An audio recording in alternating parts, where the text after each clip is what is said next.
प्रश्न 7, दो संख्याओं a और b का मसा 1 है, उनका लसा क्या होगा। तो a और b का मसा 1 दिया हुआ है, ठीक है। लसा हमसे पूछ रहा है, यानी महत्तम समापवर्तक दिया हुआ है, लघुत्तम समापवर्त हमसे पूछ रहा है। तो देखिए इसका सूत्र क्या होता है, पहली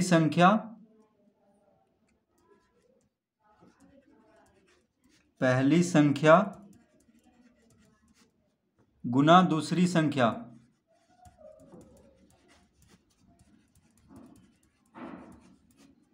बराबर मस गुना लस, ये होता है सूत्र। तो पहली संख्या गुना दूसरी संख्या बराबर मस गुना लस। तो पहली संख्या a दिया हुआ है, दूसरी संख्या b दिया हुआ है। तो देखिए a गुना b बराबर मस कितना है 1 और लस हमें निकालना है। तो इस तरह से हम लिख सकते हैं इसको, पहली संख्या a है, दूसरी संख्या b है और मसा 1 दिया हुआ है, ठीक है। लसा हमें निकालना है, लसा हमसे पूछ रहा है, तो लसा कितना हो जाएगा। तो देखिए अतः लसा बराबर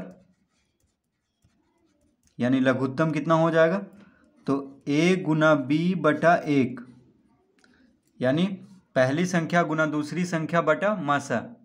तो लघुत्तम समापवर्त्य निकालना है तो क्या करना होगा, यानी पहली संख्या गुना दूसरी संख्या बटा मसा। मसा कितना है 1 है। देखिए एक जो है बराबर के दायां तरफ गुना में है इसके साथ लसा के साथ, तो 1 को बायां तरफ भेजेंगे तो भागम हो जाएगा, यानी लसा कितना हो गया a गुना b बटा 1 बराबर a गुना b क्या हो जाएगा a गुना b, यानी ए बी हम इसको लिख सकते हैं और बटा में 1 है, तो बटा में 1 लिखें या ना लिखें कोई फर्क नहीं पड़ रहा है। तो इसका उत्तर हो गया ए बी, यानी लसा कितना होगा ए बी। तो अगर a और b का मसा 1 है तो लसा हो जाएगा ए बी, ठीक है।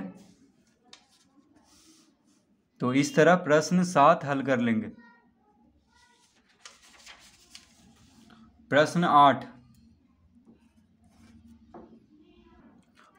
8, दो संख्याओं का मसा 145 है और उनका लसा 2175 है। यदि एक संख्या 725 हो तो दूसरी संख्या क्या है।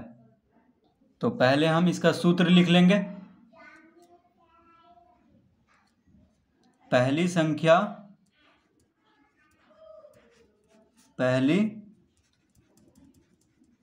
संख्या गुना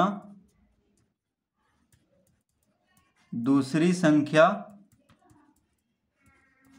बराबर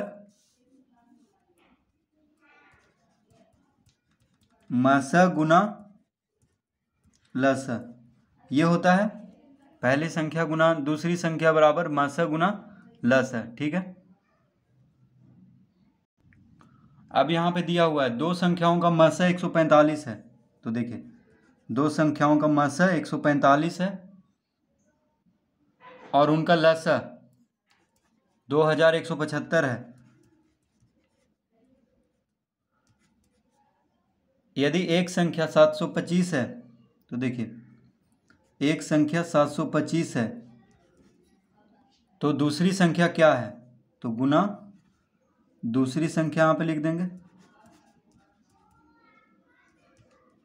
ठीक है। इस तरह से इसको लिख लेंगे सूत्र पे, पहली संख्या गुना दूसरी संख्या बराबर होता है मसा गुना लसा, ठीक है। मसा दिया हुआ 145, लसा दिया हुआ 2175, तो इन सब के जगह पे हम इसको लिख दिए। एक संख्या दिया हुआ है 725, तो पहली संख्या के जगह पे हम 725 लिख दिए, दूसरी संख्या निकालना है। तो देखिए दूसरी संख्या बराबर क्या हो जाएगा, तो लिखेंगे अतः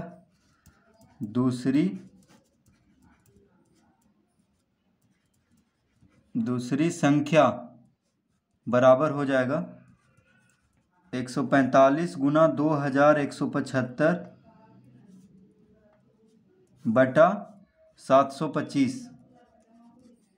देखिए बराबर के बायां तरफ 725 गुना दूसरी संख्या है, यानी दूसरी संख्या के साथ 725 गुना हो रहा है, तो 725 को इस तरफ भेजेंगे यानी दायां तरफ, तो भागम हो जाएगा क्योंकि इस तरफ गुना में है। तो दूसरी संख्या बराबर क्या हो जाएगा 145 गुना 2175 बटा 725। अब 145 से 725 5 बार में कट जाता है। 145 पचे होता है 725। देखिए 5 पचे 25, हाथ में रहा 2, 5 चौक 20, 2 22, हाथ में रहा 2, 5 गुना 1 5, 5 2 7, यानी 145 पचे 725। 5 से इसको काट लेंगे 2175 को, कितना बार में कट जाएगा? तो 5 चौक 20, एक इधर गया तो 17 हो गया, तो 5 तिया 15, 2 इधर गया तो 25 हो गया, 5 पचे 25, यानी 435। तो दूसरी संख्या कितना आ गया? 435। तो इस तरह हम इसको हल करेंगे। पहली संख्या गुना दूसरी संख्या बराबर मासा गुना लसा, ये हमें याद कर लेना है, ये सूत्र है।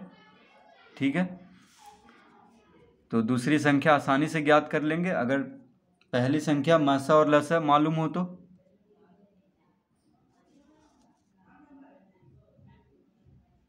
प्रश्न 9, 4 घंटियां क्रमशः 3, 7, 12 और 14 मिनटों के अंतरालों पर बजती हैं।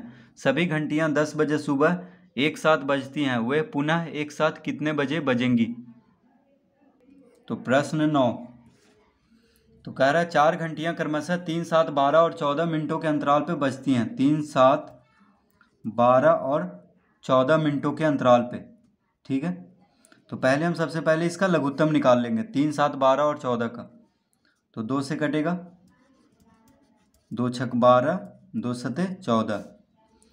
अब 3 से लगाएंगे, 3 गुना 1 3, 3 दूना 6। अब 7 से लगाएंगे, 1 7 गुना 1 7, 7 गुना 1 7। तो लघुत्तम समापवर्त कितना हो गया? 2 गुना 3 गुना 7 गुना 2, यानी 3 दूना 6, 6 दूना 12, 12 सते 84। कितना आ गया? 84। तो लिखेंगे अतः सभी घंटियां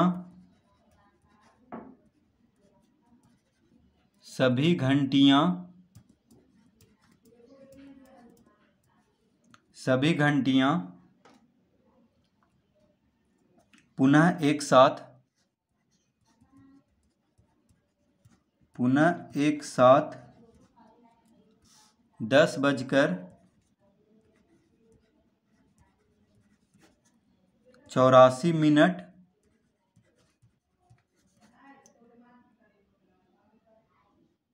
10 बजकर 84 मिनट पर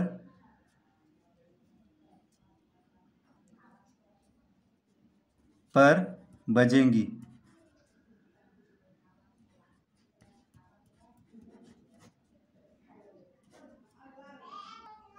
तो 10 बजकर 84 मिनट अर्थात कितना हो गया? अर्थात देखिए 10 बजकर यानी 10 घंटा जोड़ 84 मिनट में 1 घंटा होता है, तो लिखेंगे 1 घंटा 84 मिनट में 1 घंटा 24 मिनट। ठीक है, 60 मिनट में 1 घंटा होता है। ठीक है, 60 मिनट में 1 घंटा, तो यहाँ पे 84 मिनट है, यानी 24 मिनट और बच जाएगा। तो 1 घंटा 24 मिनट इसको लिख सकते हैं, 84 मिनट को 1 घंटा 24 मिनट। तो 10 घंटा जोड़ 1 घंटा कितना हो गया? 11। 10 घंटा 10 में 1 जोड़ेंगे तो 11, यानी 11 बजकर 24 मिनट। तो इसका उत्तर आ गया है 11 बजकर 24 मिनट। तो देखिए ये सभी मिनट में था, 3, 7, 12 और 14, तो लघुत्तम भी मिनट में ही आएगा, यानी 84 मिनट आया इसका लघुत्तम।